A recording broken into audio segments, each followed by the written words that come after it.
So what we want to do is, just to recap in terms of what we've done so far. Now, when we looked at this particular unit, business environment, covers a couple of aspects when we look at the word business in particular. So we started off with understanding the different types of organizations, the ownerships, why do we classify them as public, private sector organizations. To a certain extent, after that, we looked at the different type of stakeholders in the organization. It could be employees, suppliers, government, environment. These are various stakeholders that we looked at. And then we looked at their roles and responsibilities, in terms of how they contribute towards the working and functioning of the organization or business in general. Now, in the second learning outcome, what we did was we basically tried to understand some of the government policies and instruments which the government uses to influence growth in general within the economy. And when we look at growth in general within the economy, we talk about organization, businesses, manufacturing companies, construction companies, different types of companies or businesses which actually create employment opportunities for revenue and, in general, kind of produce goods and services. And when we look at the production of goods and services, we do see the consumption of capital. That means people get employed and people get paid. So we looked at some of the instruments like monetary policy, fiscal policy. We looked at inflation, a bit of exchange rate, and how this whole cycle is controlled using the government policies or fiscal instruments, as we call them, to kind of generate growth, revenue, and jobs within the economy. Now, we also looked at very briefly, when we skipped over to learning outcome 4, to understand how some of these businesses over a point in time have become global operations. That means some of the companies in the UK, like Tesco's, we look at, ATHE, which is a Walmart company. We look at some of the clothing brands like H&M and Next. These companies have outgrown the space, and what they've done is they've expanded internationally to open businesses elsewhere in other countries.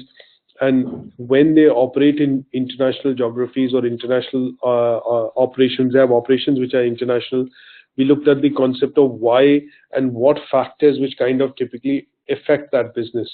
So it could be things like dealing with labor laws, government policies in that country, environmental standards, a bit of corporate social responsibility. Now, some of these concepts, we are only briefly kind of, covering them or skimming them as of now in this unit of business environment, but there are other units in which we will cover some of these concepts in detail. So things like corporate social responsibility itself is a unit on its own at level 5. And, they will be looking into dwelling into deeper understanding of why this has become an important area when we look at the post-80s or 90s era in particular. And here is where we kind of have stopped on this unit so far. But our discussions today will focus on learning outcome 3 and 4. So the 2 slides that we are going to go through, chapter 9 and chapter 10, are a part of a larger detailed unit which includes business and international business environment. But the reason why we're going to look at these slides is because they, as I mentioned to you earlier, would kind of help us cover some of these topics and the key theoretical aspects from a very factual data point of view. And it is important for us to understand how these certain policies, when we look at international trade or when we look at international business, how do we classify markets? How do we look at these markets? How these markets behave?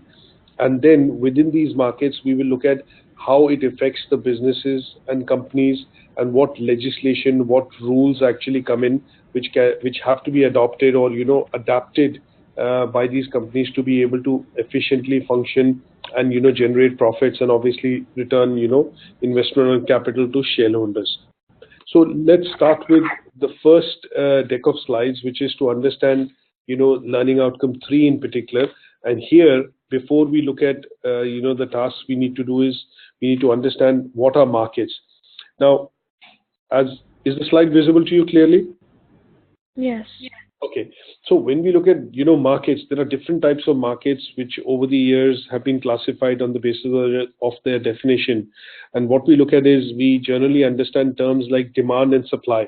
So if we see there is a lot of demand, you normally see that the product prices would either begin to fall, or if the supply of that product decreases, you will see the prices begin to rise. So sometimes what we do see as an example is that when we look at petrol stations, when we look at petrol, the price of petrol or diesel in the gas stations, when we do see that there is a kind of a there are tensions, or there are conflict kind of tensions in the Middle East, when the oil supply tends to become restricted, we see the prices of petrol or diesel on our pumps starting to rise, because what the economy or the companies or the governments which import crude oil tend to perceive is that because there is a conflict happening, the supply would reduce, and that is where the prices start to rise. They start to ration some part of that supply is going into the market, and that is where we see the concept of demand and supply kind of originating. So when we look at different types of markets, different type of situations create these kind of trading conditions, and this is what we generally need to study, and we need to understand in general the conditions around the market. Now, demand and supply is one concept. We look at pricing as another concept. We also look at inflation, and we also look at exchange rate. Now, these are all instruments which basically tend to drive either the pricing up or the pricing down in the particular market, because of the way the play of these factors essentially happen. Now, if we are to see that there are buyers and sellers in a particular market, what we do get to see is that people who are actually producing goods or manufacturing or doing some sort of processing on it to kind of then bring it to market to sell are generally classified as people who are producers.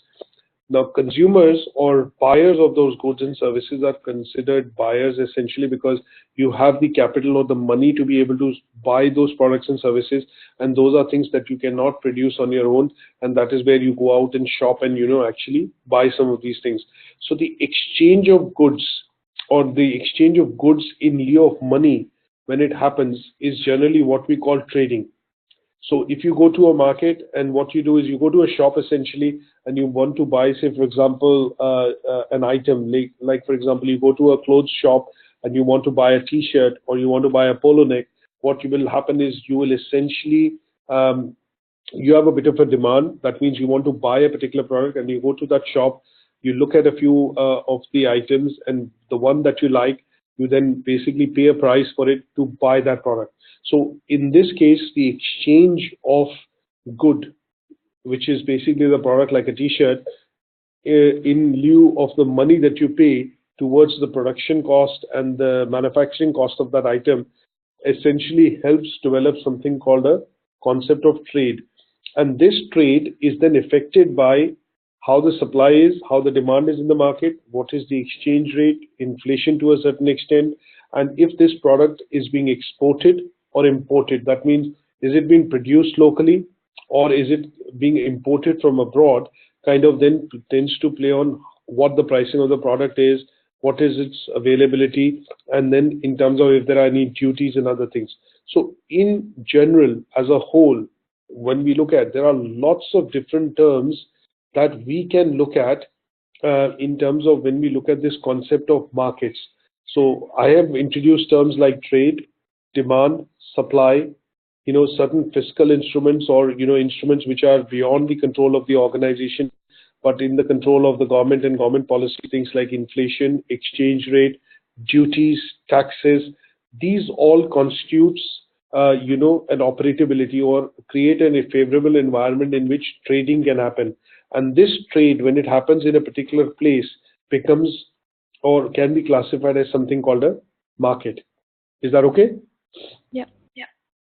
Now, basis the conditions which apply in terms of how these trade conditions or these conditions become conducive for people to be able to exchange, pay for goods and services, or trade, essentially would be classified into different types of markets. Now, the first type that we will look at is something called monopoly. Now, in monopoly, basically what happens is you have one supplier of the product and service, and that supplier pretty much has full monopoly. That means it has pretty much the full rights to be able to sell and produce those goods. So in the olden days, when we look at most of the state enterprises, the state-owned companies had a bit of a monopoly. So in the case of, say, if I have to pick up an example of, say, Pakistan, you look at Pakistan Telecom, PTCL, or Pakistan, telecommunications company, which was owned by the state. They were that was the only supplier through which you could actually take up a landline, or, when the mobiles were introduced, they were one of the only companies actually having the ability to be able to provide mobile phone connections. But as privatization happened, as the government policies changed, that market, wherein the company PTCL had a bit of a monopoly, was slowly taken away, and a lot of other private players were allowed to enter. But the case in point is the example of a state-owned company wherein they have the sole rights to be able to produce or supply goods and services, would then be classified as something called a monopoly market. That means there is one producer or one seller, but there are many buyers. Is that okay? Yeah. Now, because monopolies meant that sometimes prices could be fixed and laws could be exploited, over a point in time, specifically looking at the UK, there was a Fair Trading Act of 1973 and an Enterprise Act of 2002, which was introduced in the Parliament. The bill was introduced, and after the bill was passed, it became an act. So that means it became a law. And that meant that any company controlling 25% of UK market was considered to be having a monopoly. Now, this kind of a market type might also apply to, Pakistan or any other country in the world in that case. And any company which has more than 25% market share on a particular price or, not a price, any particular commodity, it will be safe to assume that they are having a monopolistic or a one-sided situation in which they pretty much enjoy, a monopoly. So can you think of a product in your country wherein a particular company has more than 25% market share on that? Well, right now I can think of public sector, that's the ISCO provider. That could be one. So when you look at education is one such sector wherein I think the government sets the policies. There's a board which gets created. Like I think you have the Higher Education Board, the Pakistan Higher Education Authority, ATHE, which basically has the overall supreme authority to kind of set all the standards. Now there are certain areas like law, education, or say for example finance, wherein the government has more or less a monopoly to be able to set policies in place. But if you look at going away from that particular side of thinking and look at maybe a business or a product which in the market has monopoly. So think of things like automotive or cars, for example, as a segment. Look at mobile phones or mobile telephony as a segment. Look at internet or ISPs as a segment, and think of from that angle that if you can come up with an example wherein you feel there is a company which is state-owned or a public sector enterprise and it has more than 25% market share. That's kind of difficult because so if you look at petroleum, I give you an example of petroleum. Now, typically a state-owned petroleum company would import all that because petroleum products or these kind of products are considered strategic products which normally government has a lot of stake in. And when you look at some of these categories would be classified as having the government pretty much enjoying monopoly. So for example, you look at defense sector, import of defense equipment which happens typically would be classified as a monopolized sector because this is directly concerned with the national security. So here in the UK, if I give you an example, when we look at companies which have more than 25% market share, where there are companies in the UK which have, which control, for example, electricity, which have companies which control water supply. There are companies which control, advertising or, the policy which is set across the advertising. And those companies tend to be companies which tend to have a bit of monopoly. But because these two acts were established, what has happened is the government has actually broken down these state-owned enterprises, and none of these enterprises have now more than 5 or 6% stake or more than a 10% stake, and that is why they are not considered to be having a monopolistic situation. So if I give you a specific example, very recently the government is commissioning a new nuclear power plant which is happening somewhere in the West Yorkshire, Hinkley area in the UK. Now that power plant it's a private public sector enterprise in which the private sector owns more than 70% stake, and the government with different departments and different ministries owns a bit of stake. But pretty much this is going to be the first example wherein a strategic power station which will use nuclear fuel to produce electricity is going to be in the hands of private sector. It's going to be a French firm and a Chinese company running this operation, and pretty much the ownership is is not in the hands of the state. Even the pricing, when it's going to be given out in terms of electricity, when it starts generating in 2025, is going to be decided by the board, which is independent. So pretty much in the UK, I can't think of any situation wherein there are companies which have more than 25% controlling stake in an organization which is under the government. So pretty much the idea of having monopoly in the context of most developed and developed countries, in particular in Europe and in the US, has been done away with. Sorry, I have a bit of a bad cold, but there are sectors in which there is still monopoly, and those sectors would be classified as sectors which are either important for national security or sectors which are important from a national defense perspective. And that is where the government would have a monopoly. So it could be defense, for example, it could be education, for example, and it could be finance ministry in particular, which could be example which sets all the policies. Okay. Yeah. Now let's move to another one, which is called monopsony. Now here, the buyer may be able to dictate terms to suppliers. Now sometimes you see that there are lots of companies which come out with tenders, and the reason why they come out with tenders is that they want to kind of force prices down by increasing competition amongst the people who are going to pitch for these services. So when we look at this kind of a situation, you would see mostly public sector enterprises or government-owned companies, when they have to buy goods or services in large, because their volume of purchase and the duration of purchase is large, what these companies tend to do is, in order to drive prices down, they tend to kind of dictate terms with suppliers. And this kind of a situation, when it gets created in the market, is something called monopsony. And that means here the company is trying to get the best possible price by creating fierce competition amongst suppliers who are able to supply goods. Is that something that you've seen, obviously, in any public sector enterprises? Or can you think of an example? What I've observed is basically the advertisements I see in newspapers, where the companies who are in public sector, they try to sell off their second-hand machinery or equipment to the general public. Yes, that is okay, but I think I would kind of beg to differ on that. Here the idea is you have to look at situations wherein the company who's trying to procure goods in bulk is actually trying to look at a situation of creating competition amongst the suppliers.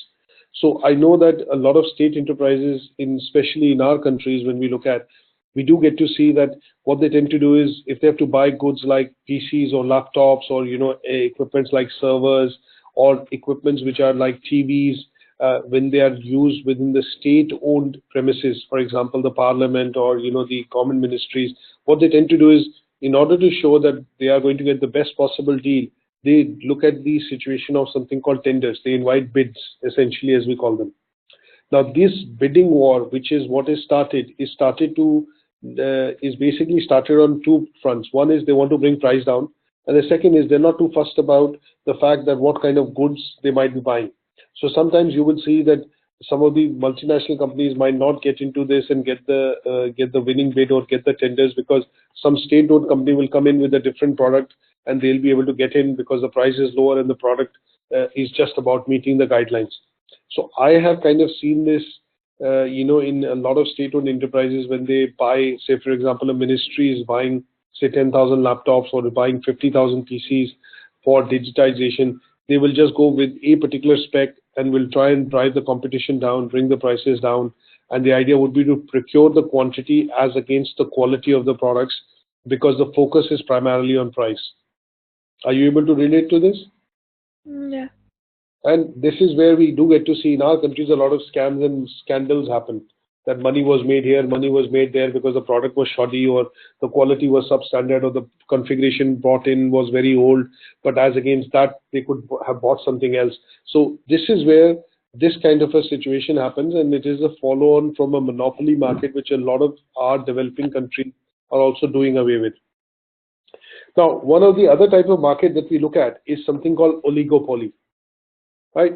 Now, oligopoly essentially means that here we have a few large suppliers who directly affect the decision making on each other. That means what they're trying to do is they're going to try and work together to dictate prices in the market. So here, this difference between oligopoly and monopoly is that the businesses here in the market can actually set their own prices, which is what is monopoly. But when we take into account the prices which the businesses can demand from others, is where the concept of oligopoly actually comes in. That means here the company can actually decide to fix a price to do away with the competition, right? Sometimes we get to hear this amongst banks when they look at interbank lending. What we do get to see is the banks kind of fix a price that, okay, if I'm going to look at an exchange rate for Pakistan rupee to a pound or to a dollar, what we're going to do is we're going to fix this at this price. And that is when all the rates typically the banks tends to then offer for a period of time or for a day or whatever it is.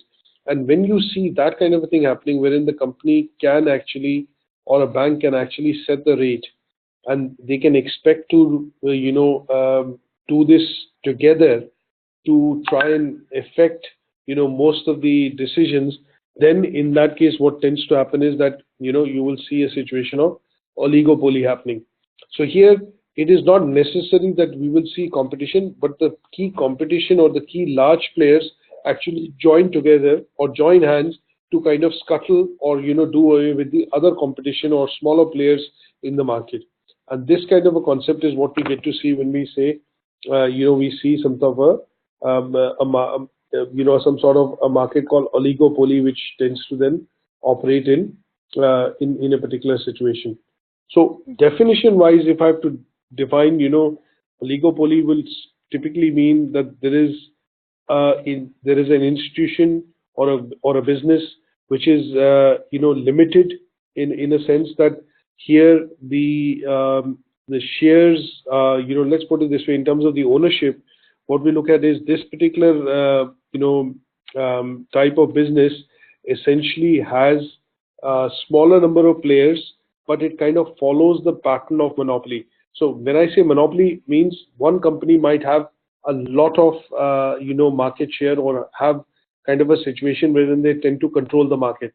But in oligopoly, if I extend the concept slightly further, what basically originated out of monopoly was that a lot of large companies got together to control the market. In simplistic terms, does that make it clear? Yeah. So oligopoly, monopoly, we look at one firm controlling everything. But in oligopoly, what we tend to see is that a number of large firms, they come together and they control some of the key parameters in the market which allow them to operate favorably together. But they overall decrease the competition, but they kind of still tend to control the market. So here, in terms of when we look at that as a concept, what we do get to see is that the big firms, when they come together, they are dependent on each other in terms of fixing up some policies or some common operating practices. In some cases, they tend to create barriers jointly so that no other new competitor can come into the market. They also look at agreeing on certain conditions wherein they will say, okay, we will do this and do, say, for example, when I say do this or do that, would mean they would price the product at a certain price, and that price would be kind of similar across the products they sell. And to a certain extent, what happens is, because they are all deciding this together, there is a possibility of collusion. That means they are all working together to get the best, to reap the benefits from the market, or to get the best prices from the market. Is that okay? Yes. Now, the other type of market that we look at is duopoly. Now, duopoly is a market wherein you will see that there are two sellers which are competing each other for a similar product that they sell. Okay. Now, here, what we do get to see is that the output of the other firm is assumed to be fixed, in the sense is the price which the two sellers have in terms of the goods they produce is basically fixed. That means if I produce a car or a model of a particular car, what basically happens is I and the other competitor basically produce more or less a similar product which cannot be easily differentiated. And that is what we mean by homogeneous. That means it is pretty much alike or pretty much similar. Okay? And here the profit of each of the firm depends on the decision which they make. So the product is similar, but how they sell the product or how they market the product or what kind of consumer they sell it to would actually decide the kind of profit the company would make. So here, between the two firms, when they are competing for the same consumer, they tend to look at having, a kind of a strategic interaction as against a collusion. An example that I would give here would be, if you look at electricity companies now, right? Or if you look at two electricity companies, they have the similar product. What is the product? Electricity. So they provide electricity to you. Now, there are two charges which the electricity company actually charges in the UK. One is called the standing charge. That means a company which basically maintains the last mile connectivity from the pole or from the main point, electricity coming to your house. And that is what you pay, is what is called a standing charge. The other charge is the charge that you pay in terms of consumption of electricity. Okay? So when you look at these two charges, most of these companies, what they do is they have the same standing charge, but they vary the consumption charge by only 1 or 2 pence per unit to try and create the differentiation or differentiation in prices. So essentially, when you look at two companies in the UK, and give you an example like E.ON, and we look at Scottish Power, or we look at some of the other companies which also provide electricity, we see that the standing charge, they sometimes reduce the standing charge but increase the consumption charge, but overall cost more or less does not differ by a penny or 2 penny. So if you're paying say £1 per kilowatt for one company, you might be paying 99 pence for the other company. So there is not much differentiation. So essentially here the product that they are providing is similar, but the differentiation in terms of why you choose one company over the other might also have a very thin line differentiation in terms of pricing strategy that they apply to get to the consumer. Is that okay? Yeah. So here basically duopoly means you have two sellers which have a very similar product, and they cannot compete on the product itself. That means they cannot compete on what type of electricity they provide. Electricity is electricity. But they compete on other factors which could be market-led, which could be sales-led, which could be quality-led in terms of warranty, turnaround time, serviceability levels, and that is where they try and create a differentiation in terms of charging you the pricing. Right. Okay? You buy petrol from two different gas stations, the petrol is the same. But sometimes some gas stations might have an octane 95 and an octane 98. That means that's a grading of the fuel which will allow them to charge a differential on pricing. So you normally have 92 octane, which is a grade as a petrol when you get from the gas stations. That means it has certain percentage of cleanness, more refining. That means it allows you to get more mileage. But sometimes you would see a lot of stations would also have 95 and 98% octane, which means speed fuel or whatever we call it for marketing. So the basic product is the same, but how they're trying to get more price on it is by refining the product slightly better to try and gain a differential on the pricing as against the competition. Is that okay? Yeah. Now, once we understand these type of markets, so you have monopoly, you have duopoly, these two basic market types, and oligopoly, these three market types, what we then tend to see is competition. So if it is a monopolistic market, you will see monopolistic competition. That means the market has the sum of same features in terms of competition. And in that case, there are many buyers, many sellers, and people who want to come into the business, it's easy for them to start a business, but easy for them also to close the business.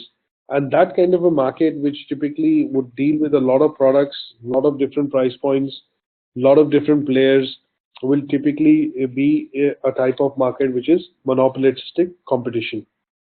Is that okay? Yeah. Now, the idea is going forward in some of the other slides, what we want to understand is what are the advantages one type of a market condition gives over the other.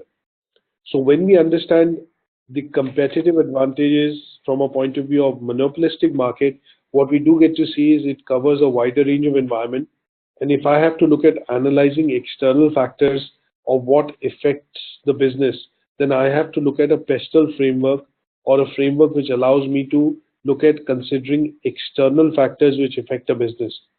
And these factors are called external because they are not within the control of the business or the organization. So if the political setup changes in a country, does not change just for your company, but it also changes for all the other players operating within that segment or within that geography. Okay? Okay. So we will look at some of the frameworks which we typically use to understand business and business environment. And these frameworks predominantly are, a few.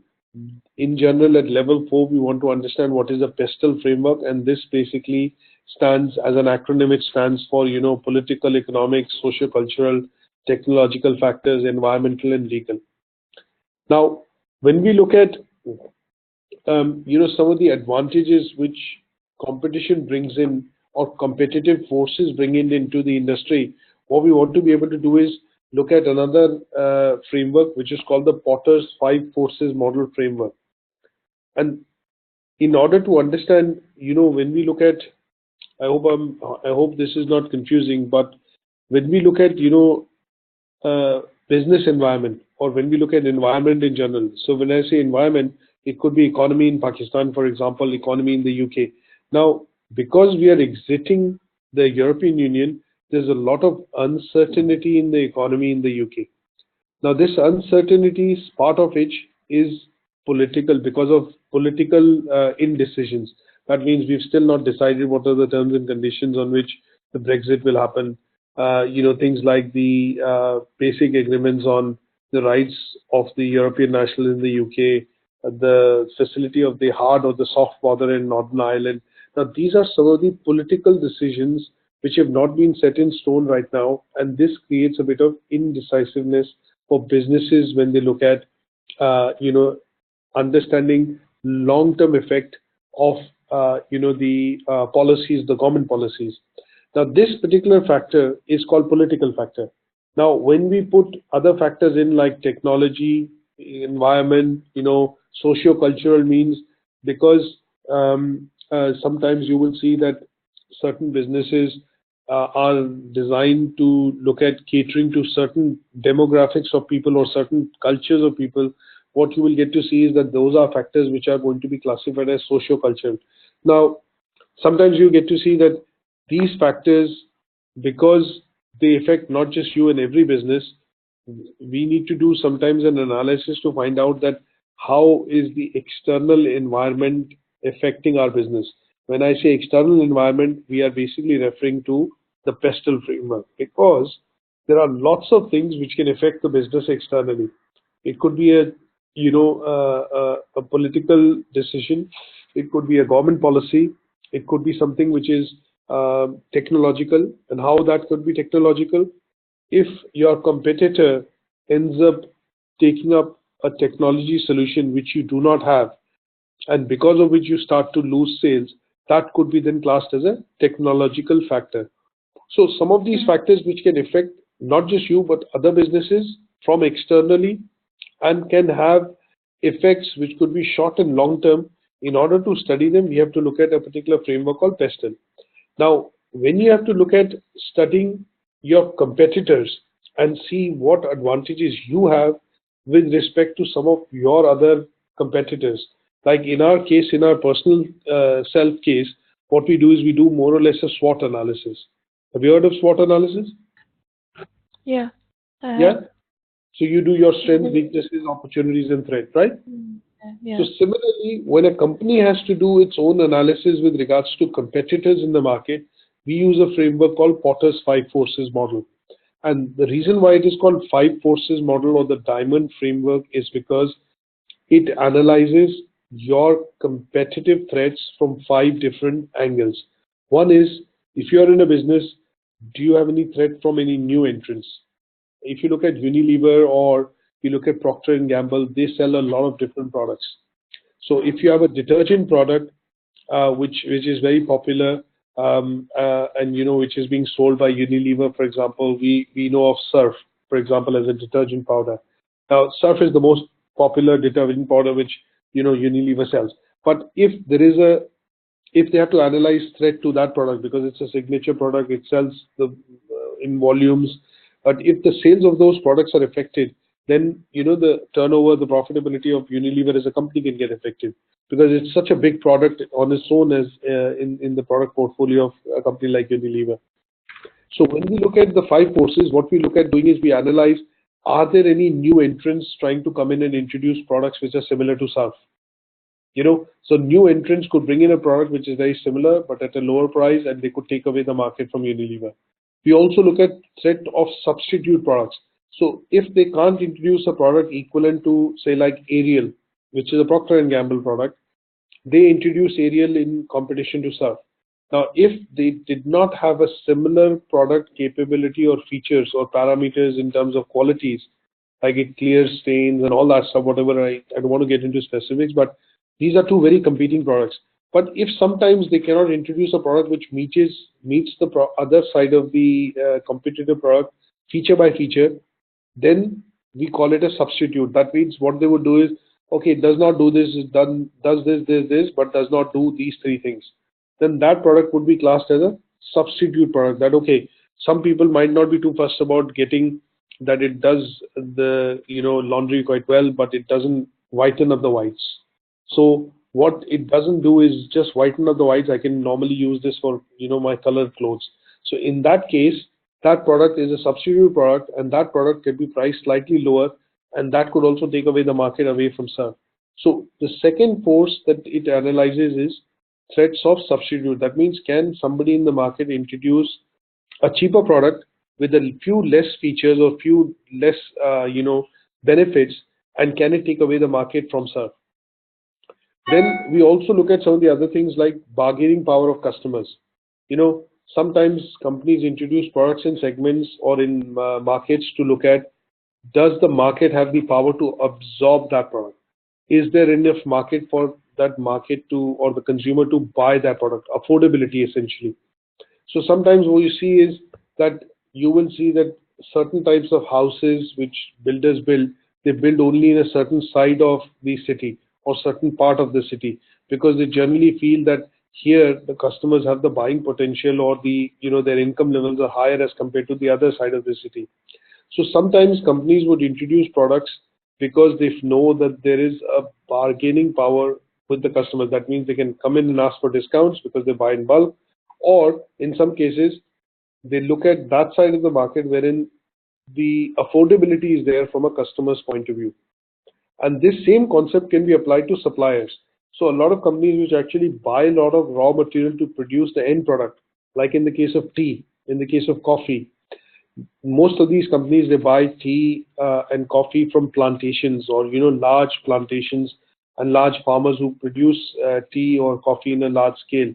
But their bargaining power, because they buy in so much volume, dictates at which the supplier sells to them.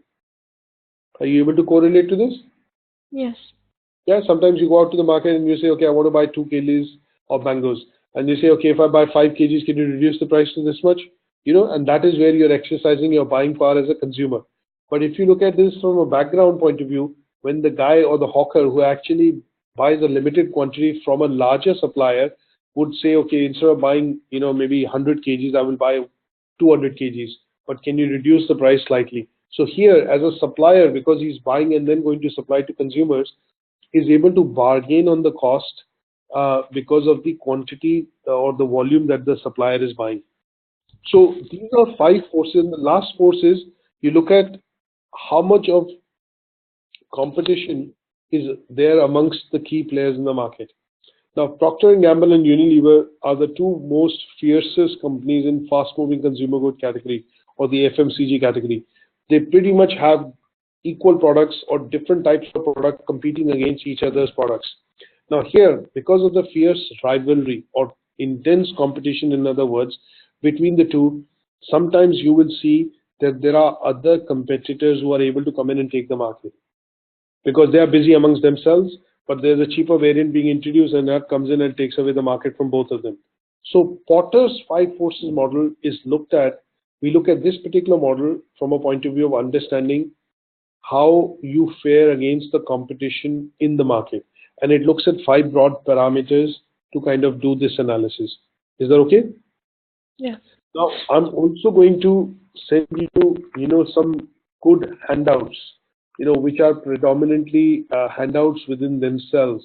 And these have been compiled over the years from different sources.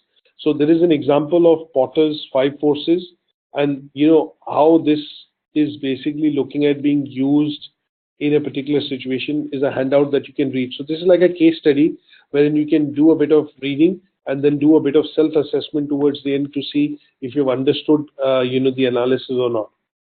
Is that okay? Mm-hmm. Now, it is key at this level for you to understand some of these frameworks like Pestle, Swot, Boston Consulting Group, Potter's Five Forces. There are other frameworks also there. But as you grow in your studies in terms of your level, the competency that you build up, at level 4, you'll read certain theoretical concepts and framework. At level 5, you'll read a bit more. At level 6, a bit more. And at level 7, a bit more. So there are lots of frameworks which are there, but you have to become aware. Some of them you will study in economics. Some of them will come in marketing and other units. And they will help you understand what these frameworks are and how these models are used by companies to analyze situation or, basically understand competition. Mm-hmm. One second.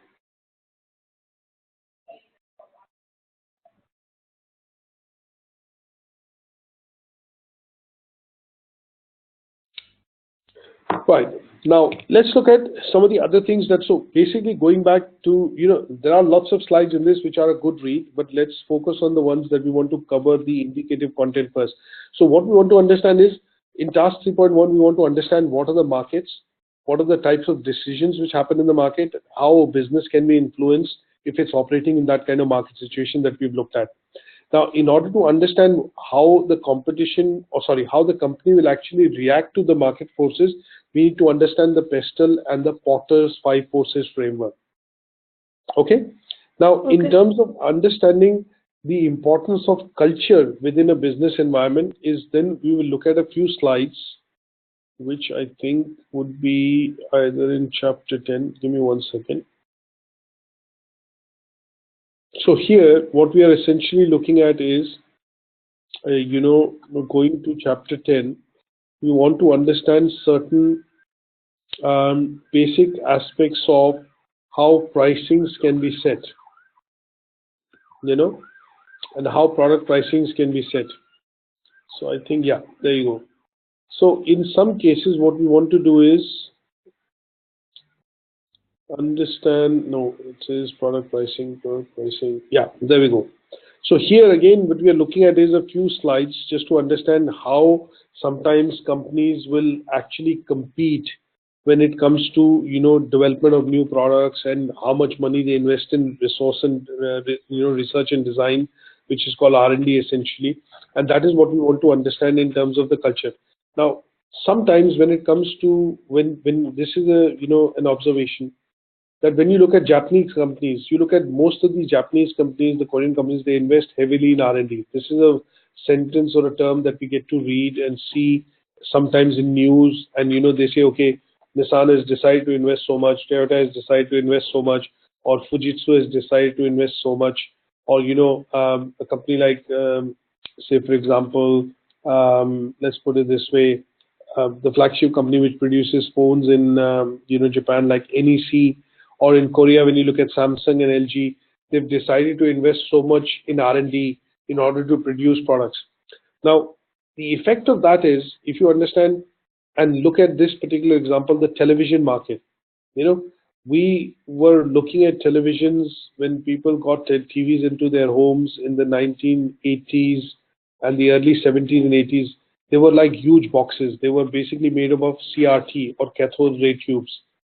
But if you look at the speed at which the development of this technology has happened from early 2000s, you have plasmas, LCDs, you have LEDs, and you have OLEDs now as screens available, which are wafer thin, and they are thinner than your finger. And that is how the thin screen is of the TV. Now, this development, this technology has happened so quickly in the last 10 to 15 years that you have seen the TV actually becoming or shrinking from a box to a photo frame in your living room, isn't it? So some of us who still have maybe a plasma TV or a LCD TV, it looks like as if it's ages old because it's maybe 2 or 3 inches thick. But if you look at some of the TVs, come in, Elish. Come on in. Hi, thanks. I'll see you on Thursday. Take care, thanks. So if you see how quickly that technology has narrowed up in the last 10 years, is that these LCD TVs have become LEDs, and LEDs have become, OLEDs, and they become wafer thin. Now, the reason why this has happened is a lot of these companies have invested heavily in terms of research and development.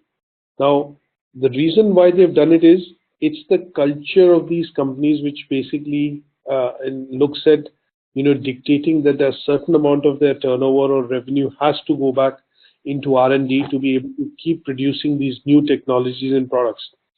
Now, this is something that I think you and me should be able to relate to, is that I think when we look at the early 90s, early 2000s, the case in point was that whenever we had to buy something electronic, we always said, no, we'll prefer a Japanese brand, Sony, we'll buy a Sony television, or we'll buy a Sony VCR or a Sony camcorder or a Sony.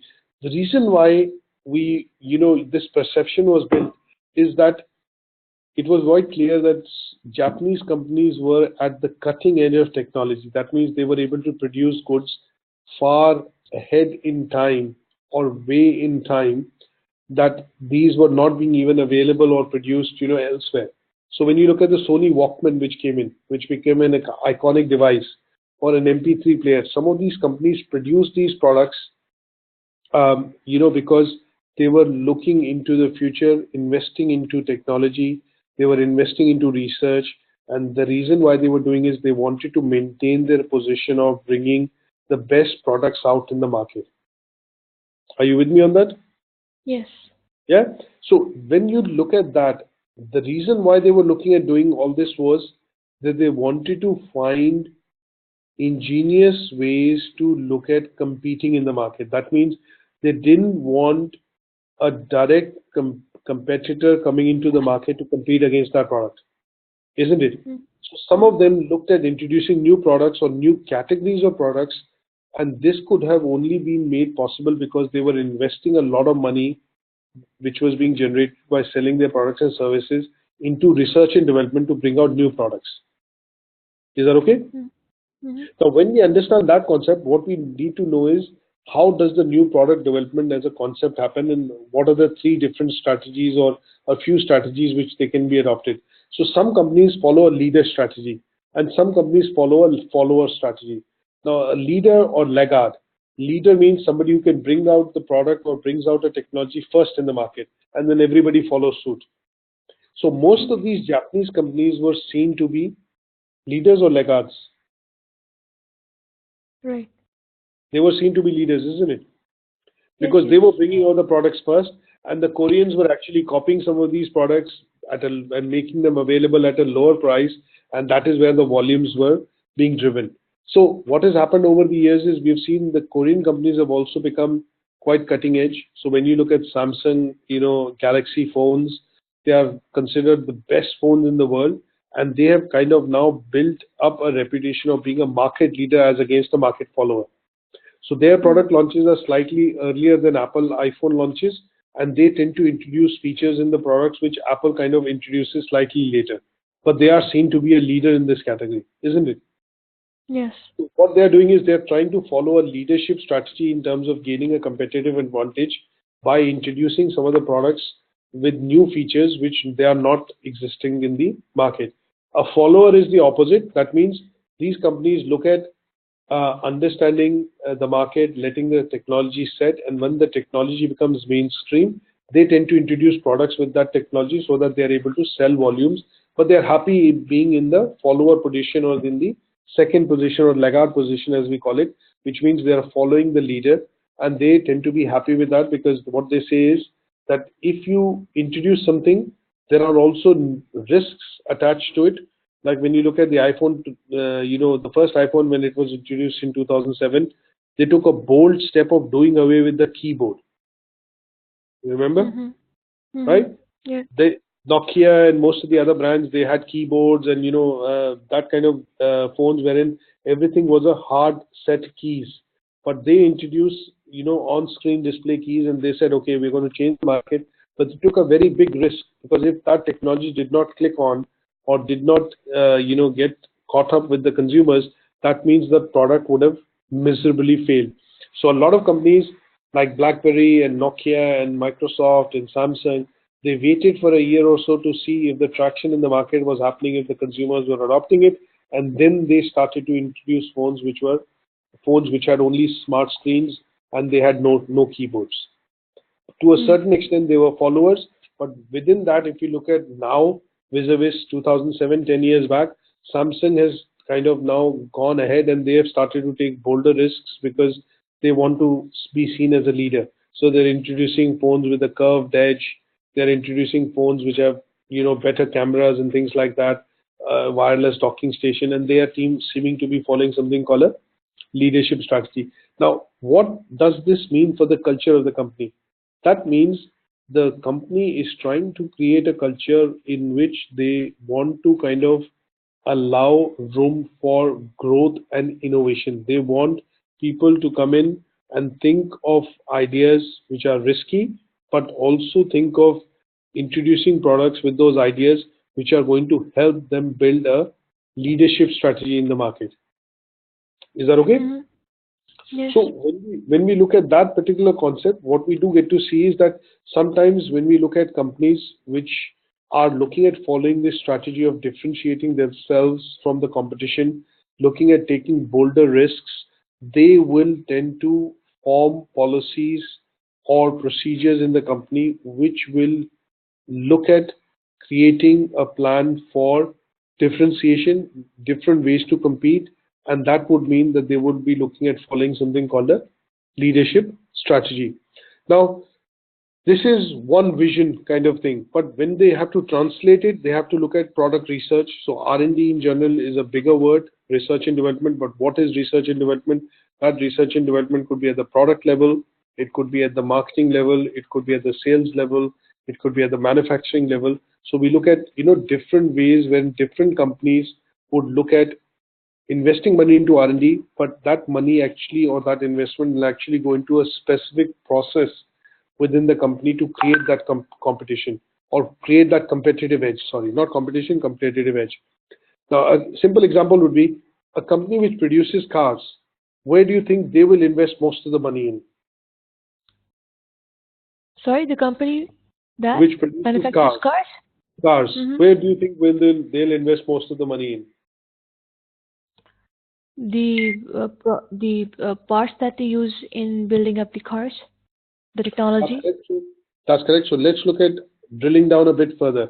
So when you look at the car, you have lots of things which are supplied to the car manufacturer by suppliers, things like seats, leather, upholstery, tires. But what are the key things like? So you have raw material like the gates and the chassis or the body of the car coming in from outside. They're only assembling it, welding it. But what is the key component which most companies actually focus on when they look at R&D?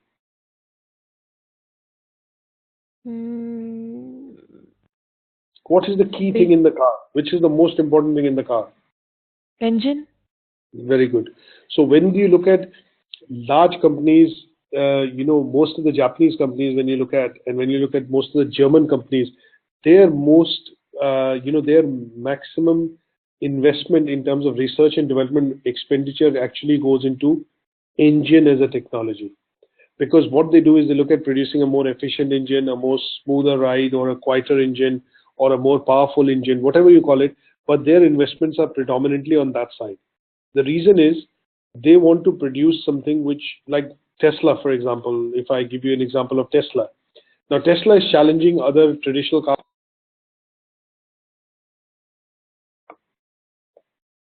You've dropped off.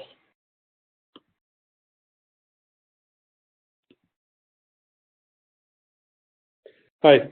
Sorry. Yeah. So in terms of when you look at Tesla, Tesla is one such company which is challenging other automakers in the market. So they've started to produce electric cars, but what they've said is our electric cars could be as fast as petrol and diesel cars. They could be as premium as petrol and diesel cars which are in the market. So what they've done is they've invested a lot of research and development budget into something called battery production. Because if the batteries are good and they can, in one charge, allow you to travel longer distances, people will end up turning to buying electric cars because they will require less of charge as against the distance which they would travel. So some of the other car companies are now following as laggards to be able to invest into development of battery technology, which will allow the car to travel faster or the batteries to conserve charge and allow the traveler to drive longer distances on the car. So when we look at that kind of a behavior happening, development of behavior happening within the organization, what we do get to see is that is being developed from a point of view of not to just build leadership, but also to look at building product competencies which will allow them to differentiate themselves against the competition. Is that okay? Yeah. Now, some of the other, things that we look at, we need to be aware of in terms of the, terms, is terms like collusion. When we look at, sometimes you will see a lot of companies are now fined because of anti-competitive behavior. Like in the recent past, when the financial crisis happened, a lot of banks, which are global banks like HSBC, Barclays, RBS, banks in the US like Banks of America, Citibank, they were all fined because they all were colluding. That means they were all working together to kind of make more profits by type of banking, which is merchant banking. And because of the working together to make or manage competition, that concept was called collusion. So that, because of that collusion amongst the banks in terms of fixing the LIBOR rate or interbanking lending rate, these banks were heavily fined. So a government also puts a tab on some of these policies, checks on some of these practices by using their policies to put tabs on the businesses. That means they have a regulator in the market which will look at, analyzing the practices of these bank and banking operations. So in the UK, there's something called a Financial Conduct Authority. In the US, there is something in the European Parliament, or in the European Union, there is your European Central Bank, which monitors these practices to see that the trade amongst the different types of companies, different sectors is favorable, and there is no collusion that they get to see in terms of cooperation within competitors to reap the market. So some of these terms are important, and these are terms that you can go through in the slides. Things like cartels, collisions, price fixing, predatory pricing, vertical restraints. These are terms that you need to be aware of, but they are only from a point of view of knowledge at this moment. They are not directly related to the unit that we are studying. So some of these slides you can look at just as a journal reading to get some more knowledge. But I would primarily stop on this because that is where we would have covered the indicative content. Now, Okay. let's look at briefly understanding a few aspects on, let's look at international trade. Now, why is trade important? Now, trade we see is important is because as the businesses have grown and they have outgrown some of the geographies, why do you think a company goes and looks at opening branches in other cities or other countries? Of course, to offer products to the people who cannot access it while they are operating in the former country. That's fine, absolutely. What are the other things which come to your mind?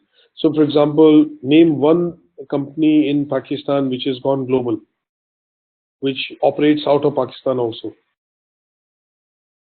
Right now, I can think of bank UBL.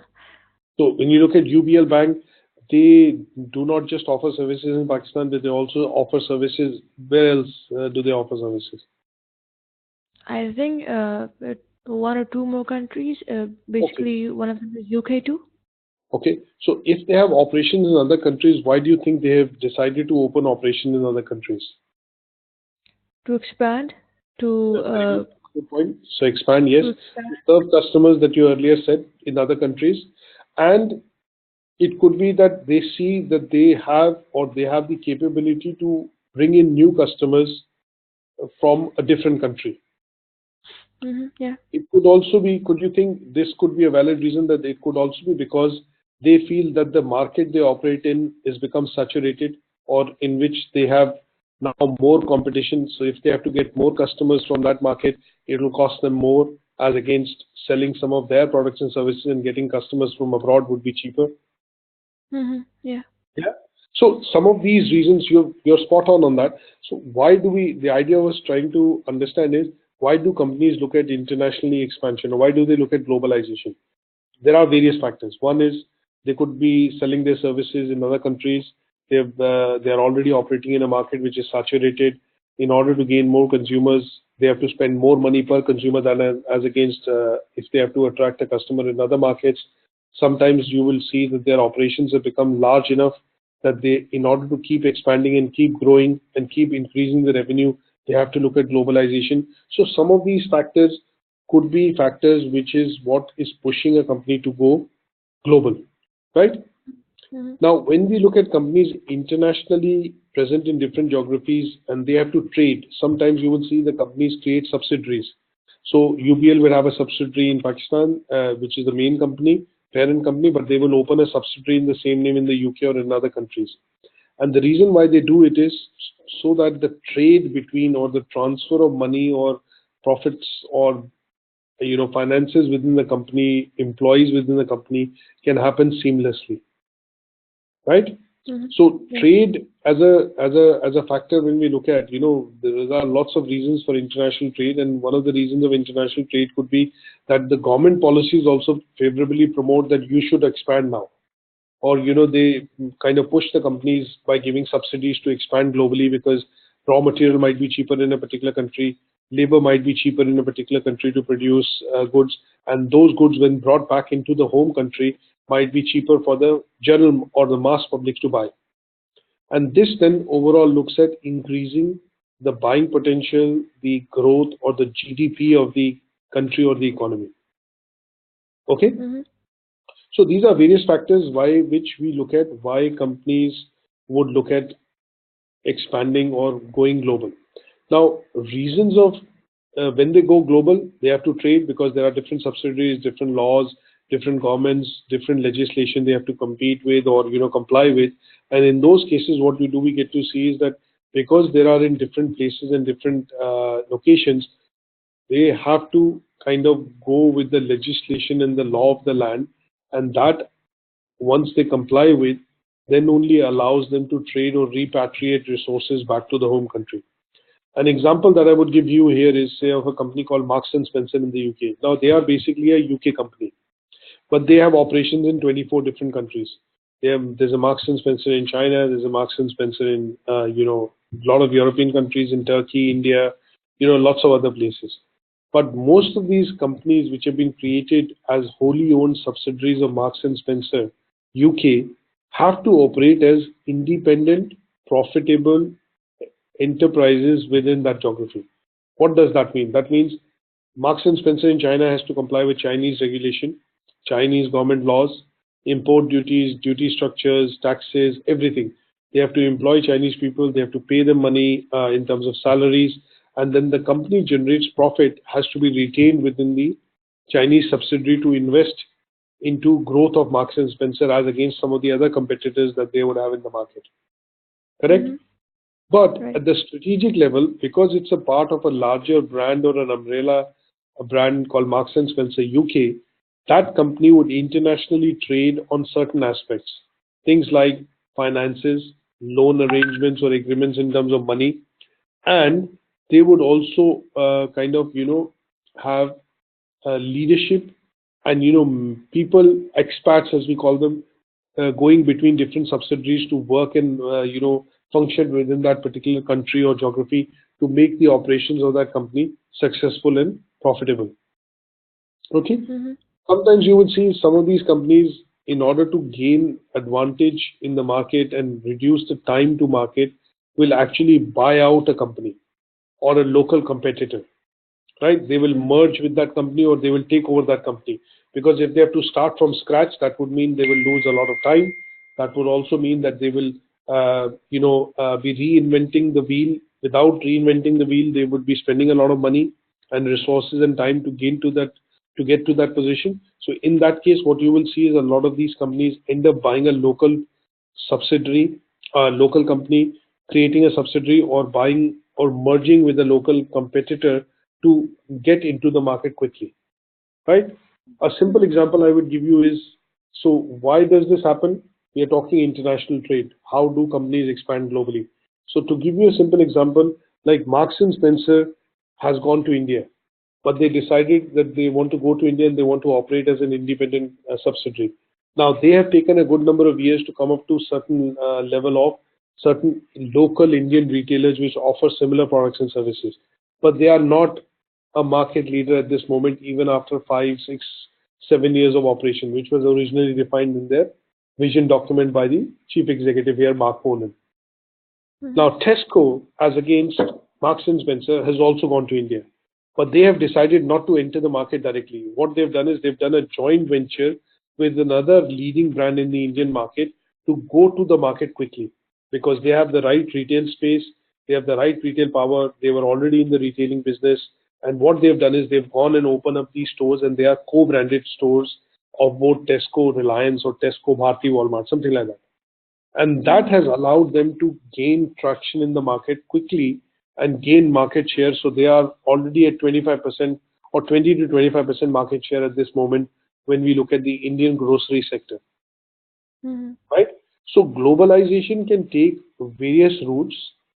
Why companies go global? Because of the reasons that we have discussed.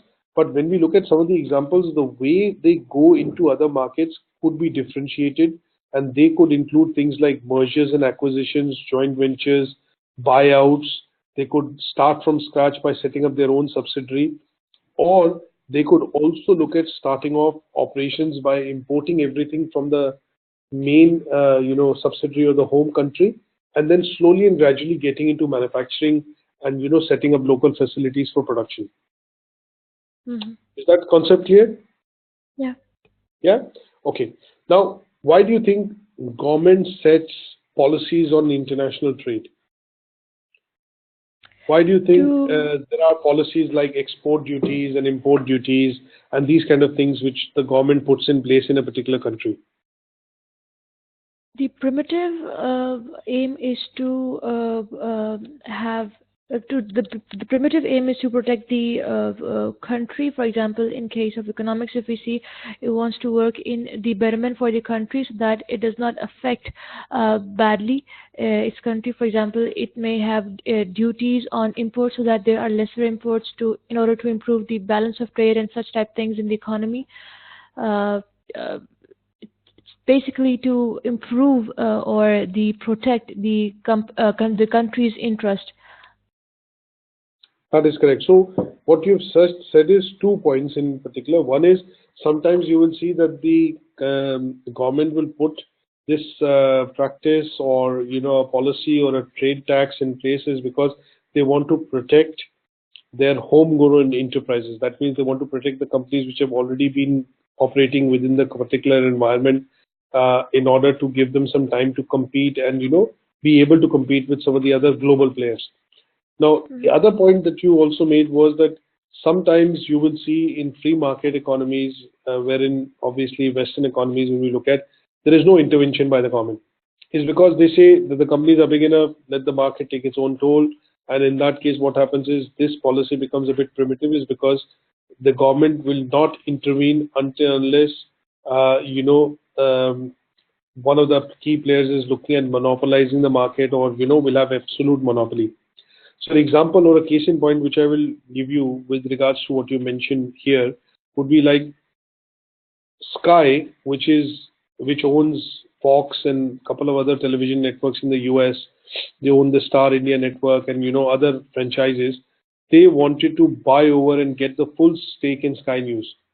Now the competition watchdog here, Ofcom, blocked that particular deal because they felt if Sky is to take over and have a majority stake in Sky News, then it will almost have monopoly in terms of how Rupert Murdoch, which is the chairman of Fox Empire, or Fox as we call it, he and his companies will have pretty much a larger operative control on all forms of communication media in the UK.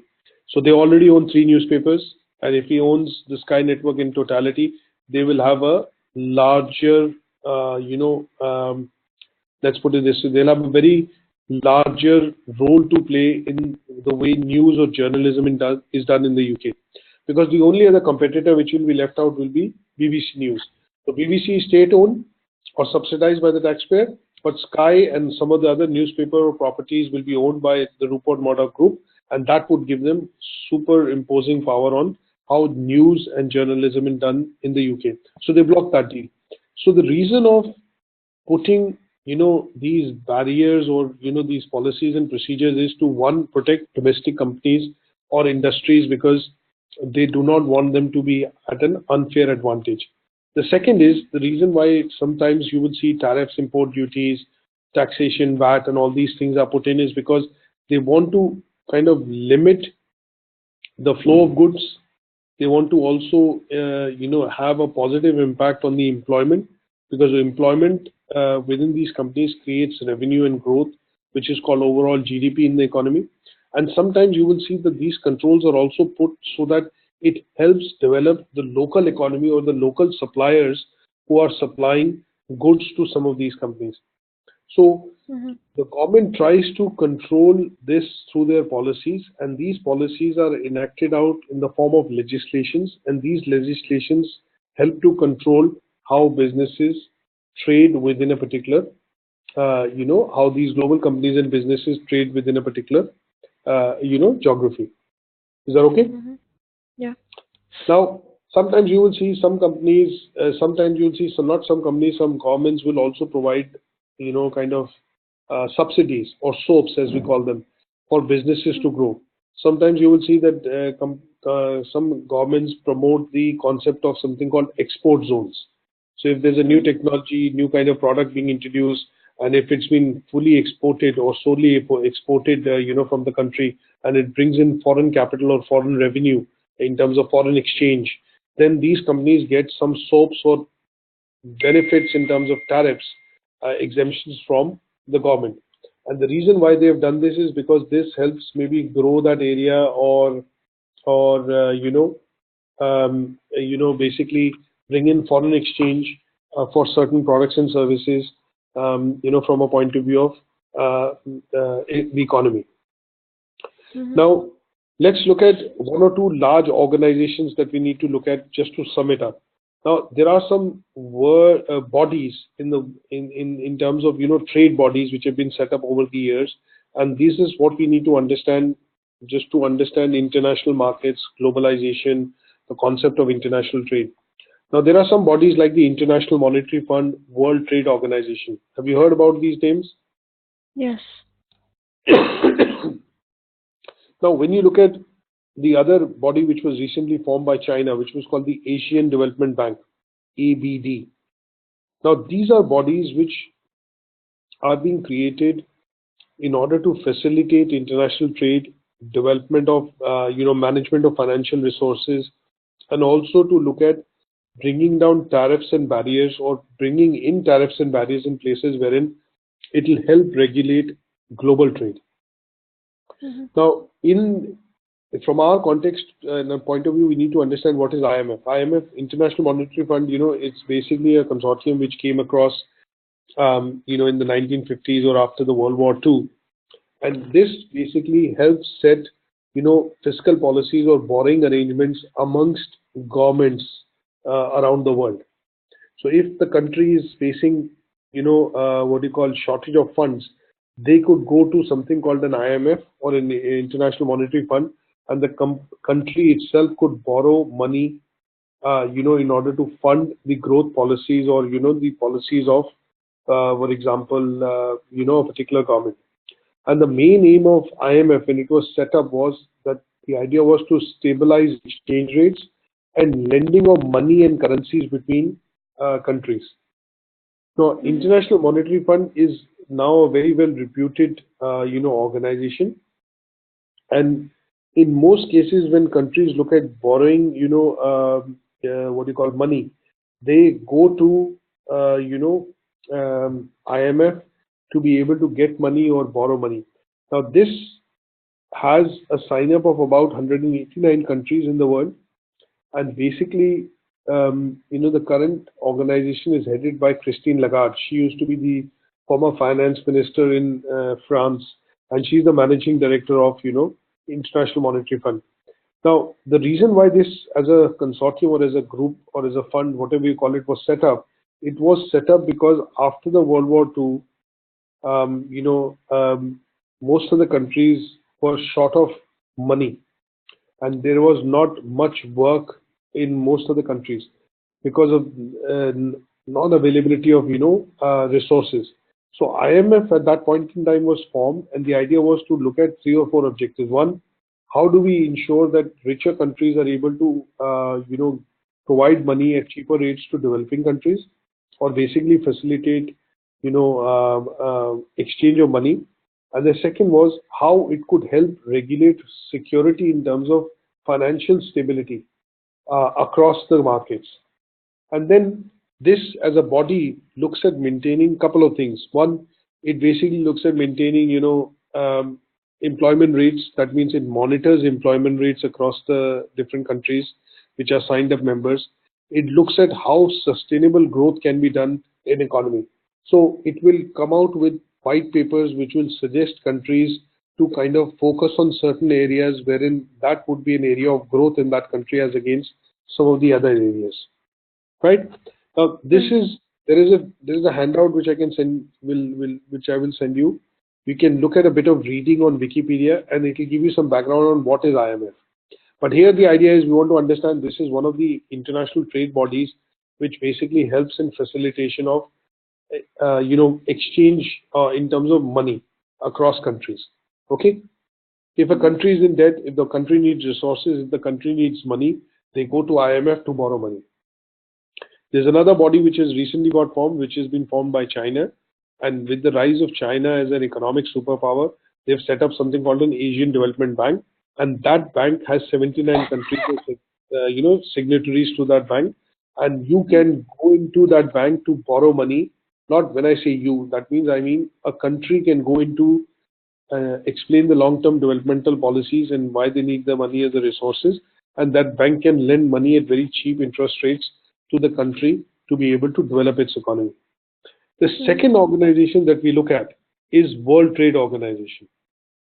Okay, now when we look at World Trade Organization was initially formed, in 1994-95 as a body which basically looked at managing, how trade happens amongst countries, and they basically replaced a body called GATT, which was nothing but General Agreement for Trade and Tariffs, which was a body which was set up previously to this. And the idea of WTO is to facilitate trade amongst countries in a very fair and free manner. Okay, in a very literal sense. So basically, as of now, World Trade Organization is one of the largest, bodies which helps regulate trade. It does deals between countries in order to define how trading of goods, services, and intellectual property, or IP, as we call it, the patents, is done amongst countries. And this body also looks at resolutions. So if there are conflicts which happen, between two countries, they say, okay, they've taken our goods at this price, or they've taken our technology at this price, then the resolution of these conflicts is also done by WTO, right? Now, there is an example that I will give here is most of the American companies, in particular Microsoft, claims that the largest piracy of its software happens in China, right? So what Microsoft and US have done is they've taken a case to the WTO to say that we need to stop piracy of Microsoft products or softwares in China because it leads to a loss of revenue of $600 billion annually. Now, because WTO is a body which has been set up to facilitate trade, and it defines agreements and the policies at which the trades, according to which it happens, the resolution of some of the conflicts which arise because of the policies being set also happens with WTO. Is that okay? Right. Is that clear? Mm-hmm. Now there are some of the other bodies that we look at. There is NAFTA in the US, which is North American Free Trade Agreement between Canada, North America, and Mexico and some of the other countries. There are these other bodies in other areas, like we have ASEAN group, which is ASEAN. I think there are 7 or 8 countries which are signatories to that. There are other types of bodies which have been formed over the years, which help facilitate agreements or international trade and agreements between different countries. And these bodies which have been formed to kind of help ease barriers. That means there should not be any barriers which the country should be able to put up in order to protect its own industries, but make it unfavorable for other companies who are going to come in and trade in their country difficult. Mm-hmm. Is that okay? Mm-hmm. So some of these slides in this chapter 10 kind of pertain to understanding how international trade happens, what are the main bodies for international trade which define policies and procedures, and how in some cases the resolution of these disputes can be done through some of these bodies which have been set up. Mm-hmm. Is that okay? Yeah. Now, balance of payments and exchange rates might not be directly related. And the last bit that we will look at is European Union, the single market. When was this formed? Maybe in the 1948, 1953, UK signed on to this in 1973, became a member of the European Union. That means what they did was, as the world became global, and because distances became smaller, technology was increasing, competition was increasing, companies were growing, and they were expanding operations internationally. A lot of European countries initially came together and kind of set up a free trade area. This free trade area was then formalized into something called a European Union, and today there are 27, 28 countries in this particular union, which means that they trade freely, there are no borders, there are no restrictions, the exchange of goods and services are without any tariff within these countries. And each of these countries have now introduced something called a VAT, or value added tax, and that is the only tax which is levied on a good when it is sold at the end point. Okay, so there is no other tax which other countries can apply when they bring goods into a country. For example, if we get fruit and veg coming in from France or Spain, there is no taxation on the tomatoes or the potatoes being imported from France or Spain into UK. But at the point when it is sold at the grocery, a 20% VAT is applied, and that's the only tax which the government can charge, or the producer can charge, when the product is sold. Okay, Mm-hmm. that's the concept of European Union. So the idea of having this European Union as a bloc was that it allowed companies in various countries to exchange and trade goods freely without having any indirect or stealth tax being applied at the border or the exit or the entry point. Okay? Right. Some of the slides that you can go through. Now, as the European Union has grown, it has also created certain institutions which kind of support this structure. One of the key institutions which has been created over the years is something called the European Central Bank. Now, this as an authority has supreme authority to control all the banking operations in the EU countries, and it sets the policies which the banks have to follow when they look at lending money, borrowing money, and things like that. Okay. Mm-hmm. Right. Now, apart from that, I think there are lots of other things. So 3 slides in particular, there are some environmental standards which the European agency has also created. Things like when we look at Euro 5, Euro 6, which are emission standards which they have created, and these have been created in order to control environmental pollution by vehicles in particular. And there are some recycling standards which have been created to recycle goods, to reduce the wastage in terms of packaging and some of the other things. And this is where European Union as a body is trying to bring in policies which all the countries will follow, almost unanimously. which means all Right. of them will follow the same policies which are being set in the case of preserving the environment, preserving the quality of air, or obviously looking at removing any trade barriers and any duties at the point of entry and exit when the goods and services are being sold or bought. Mm-hmm. Okay, that is the learning outcome 4. So here we need to understand why companies look at globalization or international operations. When you look at international operations, what is meant by international trade? What are the key reasons why companies look at going international and doing or trading across countries? What are the key bodies like European Union, European Central Bank, WTO, and IMF, and how their policies impact the businesses, right? Now, a Right. simple example that I would give you for one of the policies which European Union has set is that for retailers, a lot of products sold in Europe are done by large retailers like Carrefour, Asda, Tesco. There are loads of different Metro, different types of retailers, Aldi, Lidl in the UK and in European countries. Now, because everything is sold from these large retailers, there's a lot of waste being produced on packaging, a lot of waste going to landfills in particular. So, for example, here everything is sold on the packaging by a end date or an expiry date. So even if the good is okay, like there's an expiry date on the milk that best used by say 1st March. Now, even after 1st March, the product will still be okay. You can use it for another 3-4 days, but because the rules and conventions set do not allow the product to be sold after that due date, a lot of this goes into something called landfills or waste dumps.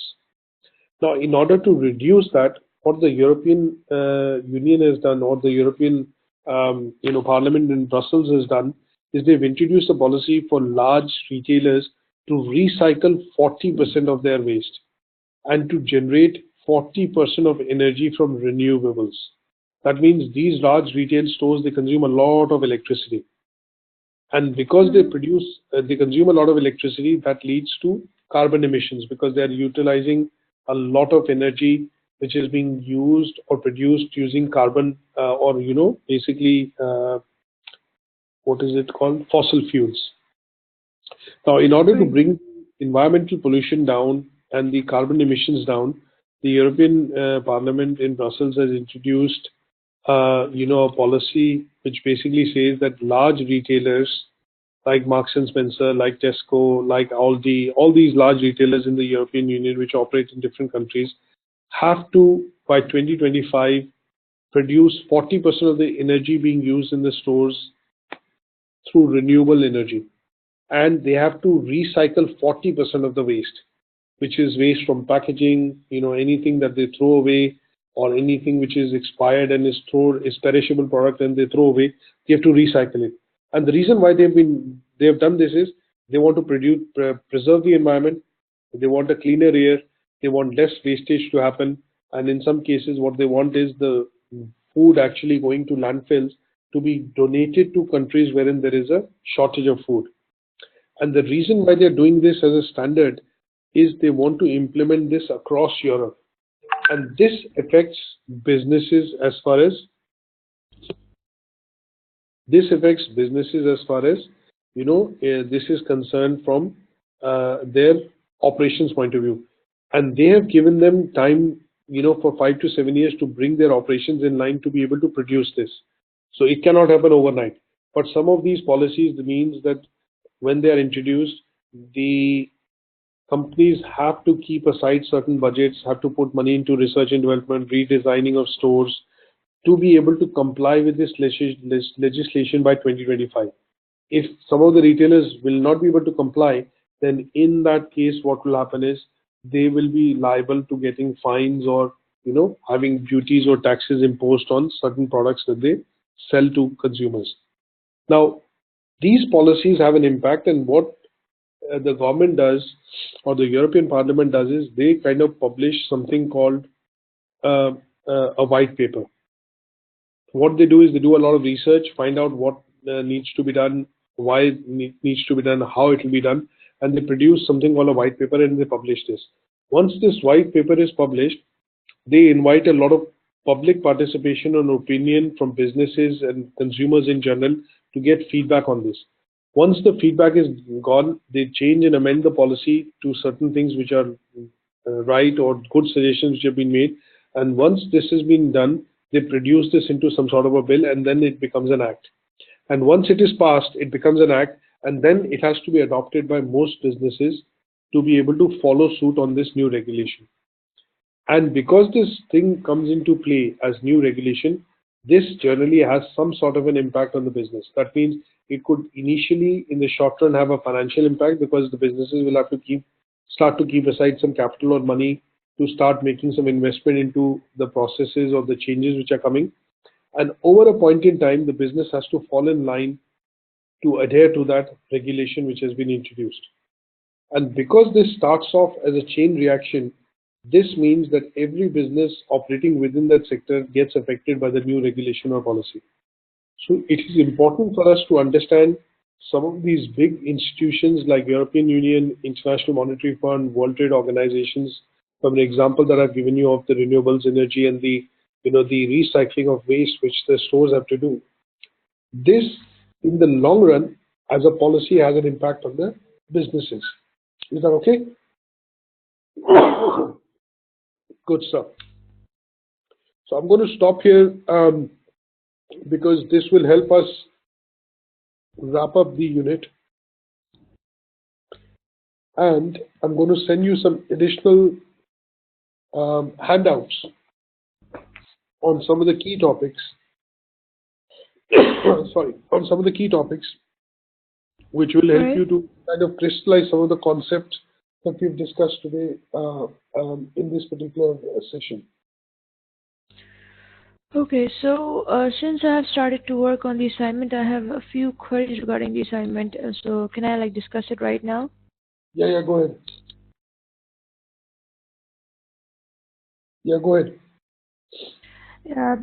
Talking specifically about this unit number 2, business environment. When I look at the assignment brief, there are 2 pages, right? One is the learning outcome description page, and the other one is the scenario, which includes the tasks.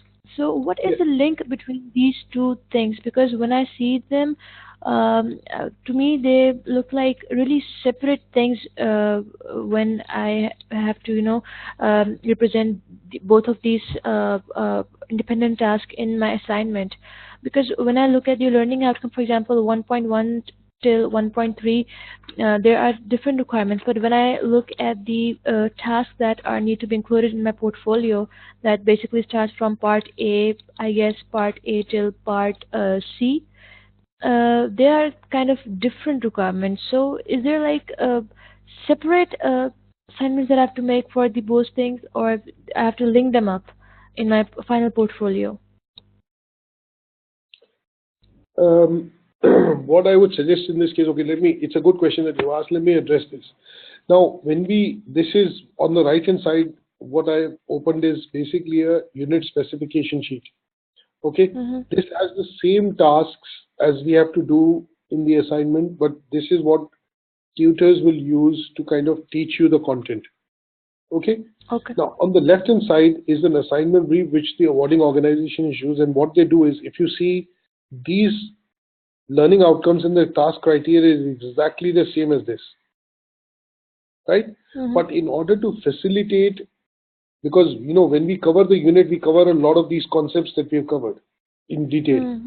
But sometimes now the idea is, in the assignment they want to get a summary of the understanding from the learner, right? They do not want you to write a thesis that, okay, I've studied this unit in detail, but what they want to do is they want to cherry pick and ask you to write and summarize some of the key concepts that you have learned in this unit to see if you have understood the unit or not to achieve it. Okay. So in this case, what they do is, if this is the task, these are the tasks that you have to do out in the assignment, what will happen is, they have asked you to kind of produce one portfolio. That means one document, which could be different types of documents in it, and that will end up covering the entire assignment or all these tasks on this side, 1.1 to 4.3. So here, what I would suggest in this case is they give you a bit of a scenario or a context to give you an understanding that here you have to assume that you wear a hat of a junior analyst working in the UK government. Assume that you're doing a job, Okay. and you are assuming that you're working as a junior analyst. You've been asked by your manager to produce a few things related to the tasks which have been given in the unit. Now, some of the tasks that you've been asked to do is you have to create a table differentiating the purpose of public and private sector organizations, right? So here, rather than talk about in detail sole traders, proprietorship, public limited company, this and that, what you have to do is just produce a small table which will help summarize the types of ownership on which the organizations are classified: public, private. Yeah. Right. Okay. Now this is because you have got the understanding of why the organizations are classified in terms of ownership, what stakeholders they have, and what are their roles and responsibilities. But in order to accomplish this task, so when I have to start the assignment, what I'm going to do is I'm going to copy this, open a new Word document. How will I do the assignment if I have to just show you? I'll write the name of the unit, Unit 1, Unit 2, sorry, which is Business Environment. And then what I will do is I'll paste all these tasks here and one by one start to do this. Now, first, I don't need to look at 1.1, 1.2. First task A, a table differentiating the purpose and the type of organizations. So here what I would do is if you remember the ownership sheet which I've sent you. Yeah. There's So a all whole I will table. basically put that sheet here.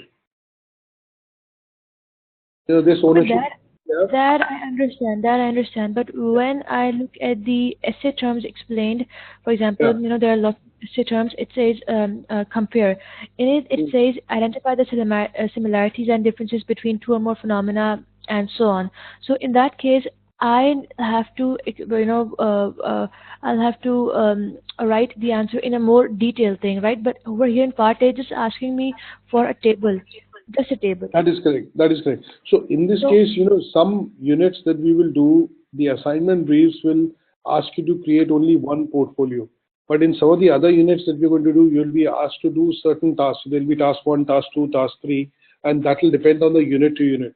But in this case, what they have done is they have basically looked at asking you to produce different types of evidence: a table, a diagram, a graph. Yeah. And that itself should accomplish the tasks which are given in the assignment. Okay, so if I don't know whether I've been clear enough, but the first one you understood. The second one they're asking you to create is a mind map showing main stakeholders of an organization and their objective, including government, regulatory bodies, and competition. So how would you create a mind map here? How you create a mind map? There is a software which allows you to create a mind map, and you can also do this on Excel. You can also do this on Word, but this is how a mind map would look like. So here the center part will be a stakeholder, and the types of stakeholders would be employees, suppliers, government, environment, shareholders, and stakeholders. And then what I will do is I will detail each of them out, which will say their objectives and include, what are their objectives. So objectives of stakeholders would be the roles and responsibilities. So their objective is shareholder wants more profit, return on investment, earnings per share, and that is what you detail out. That I understand. But apart from making this general mind map, do I also have to explain it in a different para, like it says in learning how to? So here it says a general mind map. So I think the question that you're asking, and I've understood now, is you have to be very specific on what the command verb or the action verb is saying. Now, if it says a table, differentiating, so that means by just merely putting a table might not be just enough. In some cases, you might have to elaborate on that slightly after drawing in a table as well. Right, because only that way I'll be able to cover the learning outcomes. I totally agree. Otherwise, it's a vague idea. No, I totally agree. So in this case, for example, if I have to look at, a table, what I can do is I can do a table like this, which basically covers everything. So here I have differentiated clearly by putting in advantages and disadvantages, as you can say. But if I do not put this table in, then I have merely just stated the facts and I have not done differentiation. Okay. So in the case of drawing a mind map, it says, now basically the first part of the task says you draw a journal mind map. A journal mind map would be this, which you've drawn. Okay. But when it says explain their objectives, including government regulatory, so what you'll have to do is create 4 paragraphs underneath. And if I just give you an example here, so here what I would do is stakeholder. When I do this, I'll have to at least write a paragraph, of what their main responsibilities or objectives are. Right. So maybe in 20 to 30 words, explain their objectives. So this mind map does the journal mind map which is there. But after that, I explained this, this in a bit more detail also, because that is the only way I could explain their objectives and their roles and responsibilities to accomplish this task. Now, sometimes students have sent me a mind map which is quite detailed. So it branches up into one, then it further branches to explain or expands to show me the objectives written out in bullet points, 2-3 sentences. But because it's difficult to judge on a Word document, I would suggest if you draw up a mind map, do a screenshot, and then underneath that explain the roles and responsibilities of the stakeholders, and that will do the task too. Because if you just look at the mind map over here, it requires lots of You detail. only get a yes. It's kind of impossible to include every bit of the detail over here. So of course there is a need of an explanation. Totally agree. Totally agree. So it only gives you a bird's eye view, and unless you do a bit of explanation, it will not be possible for you to accomplish the task in full. But because the reason I've chosen this unit is that when a lot of students or learners who study with us through the online route, or maybe primarily UK education, because they come in from an examination based system, sometimes doing the assignment becomes a bit overwhelming. So the idea here that we want to do is make sure that the first unit we pick up is something which is easy enough, and it gives you the idea in terms of how to look at attempting an assignment. So this one in particular is a good start because it keeps the work brief, but at the same point in time allows you to bring in a bit of your imagination to do different things which are required in assessment or creation of a portfolio when we look at UK education system. Everything here is assessment based, and assessments are 16 different types of assessments I can do. Now, the one discussion that I'm doing with you right now is a professional discussion, and I can document this, and this can also be treated as an assessment which I've done on the subject and the knowledge that you are asking me questions on. So the idea at this level, at level 4, and starting off with this particular unit, is to give you a bit of understanding in terms of the length and breadth of types of assessments which can be used to create a portfolio or create an assignment report. Okay, so this should help you to understand that maybe if I open up an assignment brief for another unit, you might see that that has a different type of requirement in terms of doing 2-3 tasks. So like the communication unit, as you can see, has task 1 of 3, wherein you have to design an email newsletter, right? And in this, again, you have to write an article, you have to draw some diagrams to explain how communication as a process works. The second task is also an email newsletter, but again, you're designing a few articles to communicate with examples given of written communication like an email, a written communication like a formal letter, and a written communication like an application. So this is another example. And similarly, you'll have other assignments that we will look at, which will basically mean that there will be other forms of assessments which will be introduced. So in this case, you've been asked to do a Word portfolio. That means you have to produce a Word document. And the other one basically talks about a PowerPoint presentation with speaker notes. Can you see? So as we go through the units, the idea at level 4 and obviously through this qualification will be to try and help you understand the various modes of assessment which can be used to do the assignment and to complete the unit. Right. Okay? Okay. Any other question? Yeah, one thing about was Yeah, assignment deadline. Yesterday I was looking at the modal and it said that my first assignment due date is 5th March, and um, uh, on the other side, the rest of the assignments had the same due date, that was 5th March. So is it correct to interpret that only my first assignment has 5th March as a due date? Of course, rest of these assignments cannot have 5th March as a due date since they have not been delivered yet. That's correct. So basically what we did was, I think day before yesterday, the assignment submission links were created here to, have them available for submissions. But in terms of the, assignments, what I would suggest is that these assignment submission dates will change. Now, when you do the assignment, what you will do is you will send it to me on learnerwork@ukversity.co.uk. Okay. Mm-hmm. Now, when you submit the assignment, this is where I will ask you to submit the final version. Once we are very sure that the assignment meets the criteria, I'm happy with it as an assessor, and we know you are going to pass, then I will ask you to submit the assignment here on this link.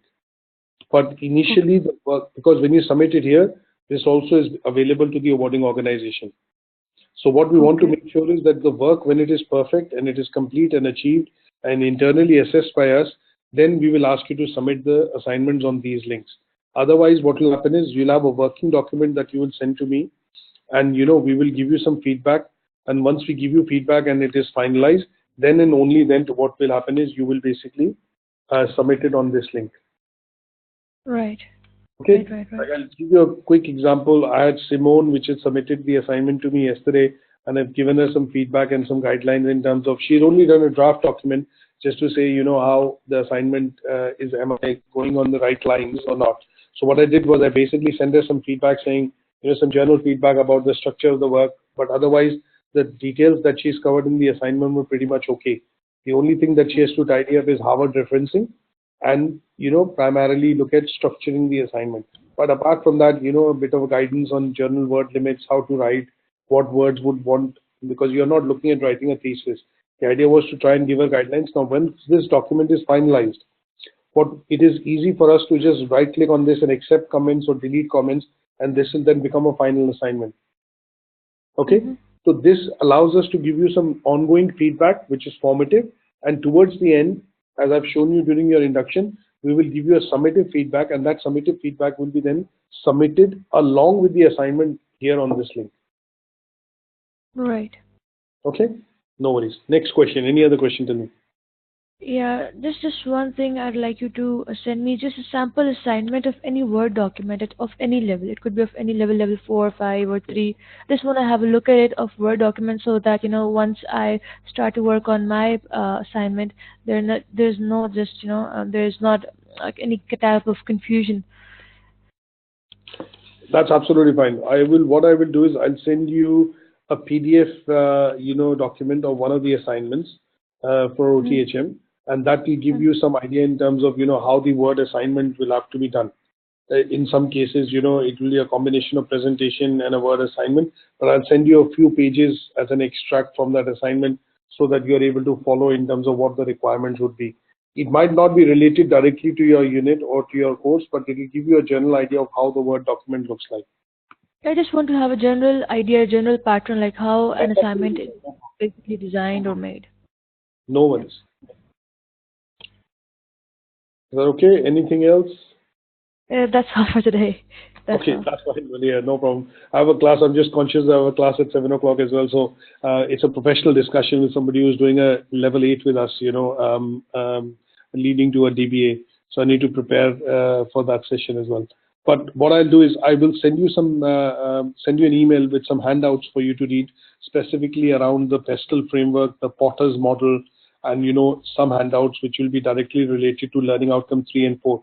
They are more or less in the assignment form for you to have a look at, but those will be concentrated reading in terms of the topics that we have covered today. So they will directly address the tasks and the topics that we have covered today. Right. Okay.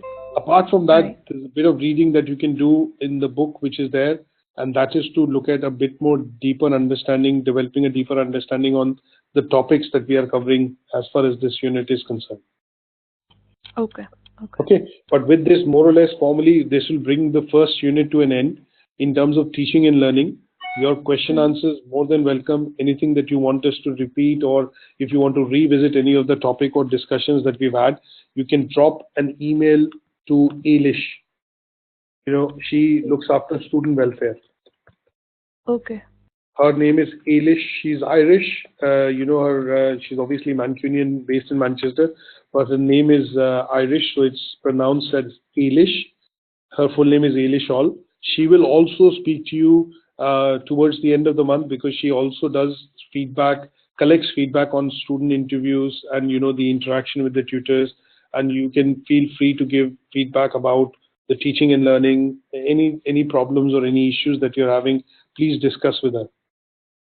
I'll do that. I'll definitely do that. No worries. Thanks Okay. a lot. Thank you. Thanks for joining the session today, Valia, and you take care, and I will catch up with you tomorrow when I get you introduced to Phil to start the next unit. All right. All right.